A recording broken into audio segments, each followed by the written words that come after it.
Hi.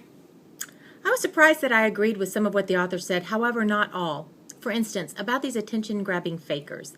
It is the call of the game developers, publishers, and clients to use certain agencies and talent, not the girls themselves. I, too, have very little tolerance for those types of girls who have no history or interest in gaming, taking nearly naked photos of themselves with controllers draped all over their body. I mean, that was one of the foundational reasons for me creating Charisma Plus 2, a gamer modeling agency, in '06. Though I see where he is coming from in this article, much of the content was outdated and said too many times to be very interesting. However, my biggest objection is to him speaking so degradingly about what he calls 6 of 9s, and yes, I was expecting a Voyager reference too. And praising the only appropriate cosplay should be restricted to what he deemed attractive when he states, flaunt it if you got it, and if you're a geek, male or female, and if you're strikingly handsome or stunningly beautiful, and you cosplay as a handsome or beautiful character, more power to us all. Really?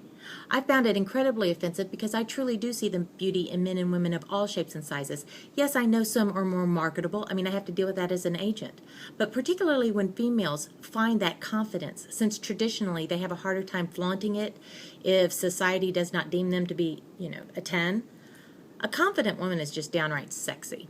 So encouraging women to find that beauty in themselves instead of bashing them for not being beautiful enough, or, I don't know. It's just a very big difference between my views and the author above. Thinking that game tech and geek-related industries would prefer to use people who had product knowledge and a passion was a big and sometimes often a wrong assumption on my part when I built the agency. You see, I was hired to work E3 in '05 upon returning doing some print work over in Europe and Asia. I had no clue that promo modeling even existed, but I'd heard about working for Nintendo when I met a new friend back here in the States. It was one of the high points of my life, especially since I got to talk and meet Miyamoto, and we chatted every day for 3 days.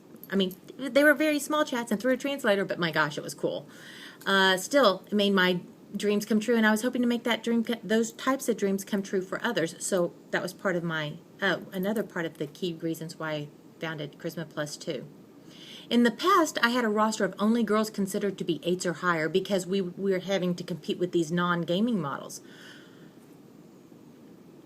Because mostly the game developers and publishers did not care if the girls gamed or not. Many still don't. But over the years, I have been able to widen my net from only Maxim type models to include all kinds of gamer girls and guys because the industry is just starting to see how much better it is to have representatives that really want to be there and love their product and know their product and love the people that go, that they're going to be around. They like it. So it's starting to hit, and I'm excited about that. Still, even though we're able to make the net wider for the types that we can get, we still encourage everybody to be their best selves. So when the author speaks condescendingly about these 6 of 9s, I kind of wanted to slap him. My initial impulses were tamed by his praise for Felicia Day, who is, in my opinion, the sweetest person, well-known person in the game film industry. Oh my gosh, she's always been exceptionally accommodating and kind, and so we agree on that point, and that kind of tamed my passion to smack him.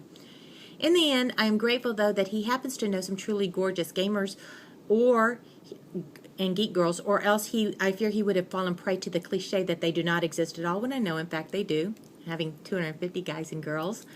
And they range from all types of geekery, from cosplay to hardcore FPS and RPGers to casual game addicts and comic book lovers, of course. But one of my main 3 rules is that we do not tolerate anyone talking in a superiority tone or negatively about other models.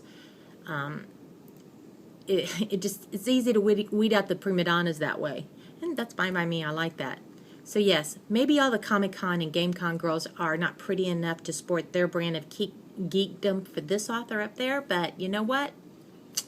Hopefully that won't discourage them from doing it anyway and having a blast, regardless of they're a 6 of 9 or not. So